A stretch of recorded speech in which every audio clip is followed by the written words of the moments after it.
umaga sa ating lahat, sa ating City Council, sa pangunguna ni Vice Mayor Dodot, sa ating mga kawani ng ating lokal na pamahalaan. Ito si City Admin po natin, mga department heads, national government agencies. Siyempre kasama natin ngayong umaga ang ating infrastructure sector. Sana po, ano man ang posisyon natin, ano man ang ranggo natin sa ating departamento, ay excited tayo dahil ngayong linggo, mailalabas na hopefully ang Notice of Award para sa ating pinakamalaking proyekto.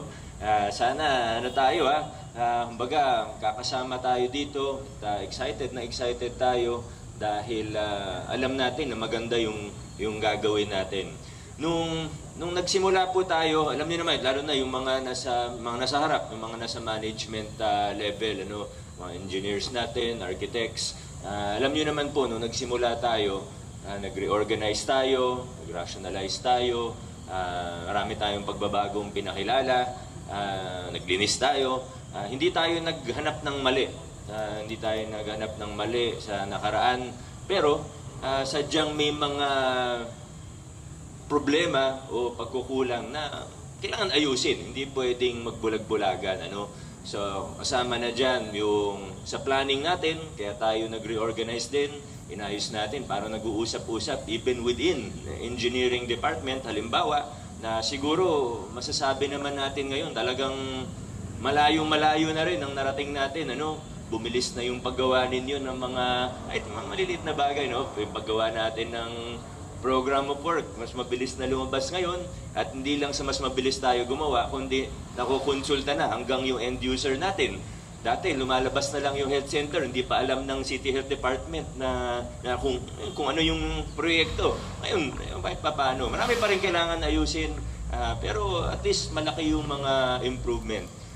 Problema katulad ng nakitang structural unsoundness ng City Hall. At hindi lang yung structural unsoundness, kundi pati yung mga dead space o hindi na ma-maximize yung mga espasyo natin na ang mahal-mahal na ng value ng lupa dito. Pero pag umikot kayo, sa likod ng sports center hanggang sa hindi talaga na-maximize. So yun po yung isa pa. Isa pa, yung mga lupa natin, sabi nga, mahal yung value, pero nakita natin at tuklasan natin na marami pala sa mga lupa ng gobyerno, mula sa mga kalsada hanggang sa kinatatayuan ng ibang government structures natin, ay hindi pala pag-aari ng city government. Ibig sabihin, tinayuan lang noon, siguro mga siga kasi dati, pwedeng gawin kahit anong gusto. Wala naman nagdedemanda. Kaya tayo lang ng tayo, nakatayo na yung mga building natin, iba pala pag-aari kaya inayos din natin yun. Nagbigay tayo ng just compensation na sa totoo medyo tinawaran natin kasi hindi naman tayo yung gumawa ng problema, inaayos lang natin.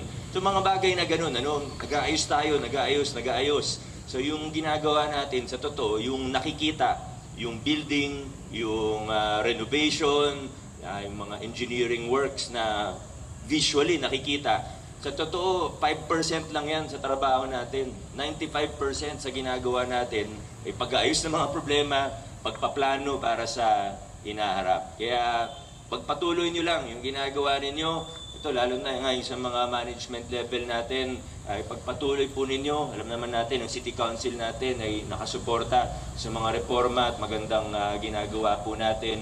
Huwag kayong mapagod, dire-diretso po tayo at ito na po. Unti-unti nagbubunga yung mga pinaghirapan natin. So, keep up the good work po sa inyong lahat. Keep up the good work. Maraming salamat. Adjourn na rin po tayo. Magandang umaga sa ating lahat.